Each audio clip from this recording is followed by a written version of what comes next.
Welcome to the second installation of Being the Glorious Church.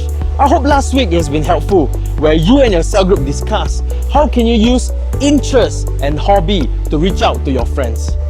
Today, we have a brother that will share with us how he is used by God to be a salt and light in the marketplace, especially during the COVID season. So sit back and enjoy his testimony.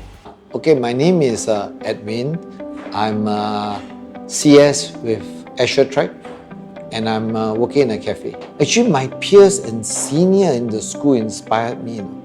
So that was how I got started. So I began my marketplace ministry as a student in the school environment. When I was working in another F&B, I go to work actually very happy.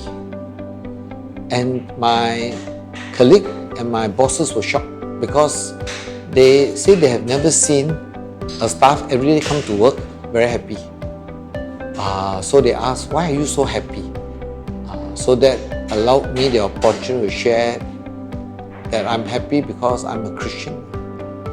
And then they begin to observe to the point where they are open to just, for me to just talk without being intrusive. So in the place of work, one of the things that people don't like to do is to throw rubbish. Because one, the rubbish area is dirty and smelly. I would volunteer. Next, I would go the extra mile to help out as much as I can.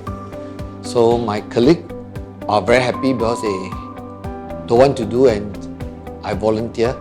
My bosses were surprised to see my enthusiasm over work that people shrunk. So that was one of the ways. To the point where you open doors and they ask me, what do I do? Why don't I work on Sundays? So I tell them, oh, Sunday I attend church. So they say, oh, so you are a Christian? I say, yes. Then in that prolonged period of just doing that, they give me an opportunity to pray for them because in the F&B, we have people who constantly are not feeling well. It's about being a change agent. So to be a change agent, you also need God to change you. So that as you are changed, you can also, out of that overflow, become more effective. Two is understanding that we are all caught on a mission, but we are not able to in life because we are all constantly thinking about our own satisfaction. How can we maximize? So once we start to be overly focused on self, you will lose it. And the next thing is that you need to be able to recognize it's a community effort. No one church, no one Christian can effectively reach the marketplace. You need to be able to connect, and that is a different skill set.